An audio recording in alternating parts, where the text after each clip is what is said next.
ओ दुनिया कूड़ आहे, दुनिया दोखो आहे, दुनिया कूड़ आहे, दुनिया दोखो आहे।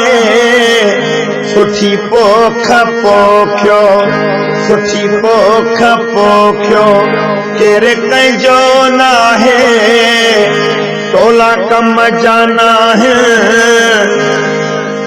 तोला कम जाना है, वञणो अकेलो आहे।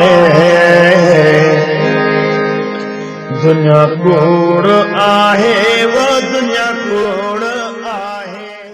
ख़बर शामिल कंदासीं घोटकी मां ब्यूरो चीफ नदीम भट्टी जी रिपोर्ट। सिंध जे बेबाक सहाफ़ी शहीद नसरुल्लाह गडाणी जी यादि में सिविल सोसाइटी घोटकी पारां प्रेस क्लब में ॾिया ॿारे भेटा पेश कई वई, जंहिंमें सिविल सोसाइटी जे अॻवाननि कामरेड अकरम तहीम, नसरुल्लाह कलादी, एहसान कलादी, अयाज़ कलादी, ख़ादिम गडाणी, वहाब सातो, सरवेज कलादी, अज़ीज़ मलण, वजाहत बुल्लो, फरीद मलिक, राउफ आफ़ाक, कामरेड सैफ अब्बासी, शाहिद चन्ना, सलीम तहीम, फ़कीर रऊफ़ सूमरो ऐं ॿियनि प्रेस क्लब घोटकीअ में शहीद जी तस्वीर अॻियां ॾिया ॿारे गुल निछावर करे खेसि भेटा पेश कई। उन मौक़े ते मुक़ररीन चयो त शहीद नसरुल्लाह गडाणी सिंध जे मज़लूम माण्हुनि जो तर्जुमान हो, जंहिं पंहिंजे कलम जे ज़रिए जिहाद कयो। संदसि शानदार किरदार ऐं जिदोजहद जे करे समूरी सिंध में सोग आहे। हिननि मुतालबो कयो त शहीद नसरुल्लाह गडाणी खे 8 ॾींहं गुज़रण जे बावजूदि मुख्य जवाबदारनि खे SSP घोटकी फौरी तौर ते गिरफ़्तार करे ऐं सिंध जे साञा वंदनि जी बेचैनी ख़तमु कई वञे।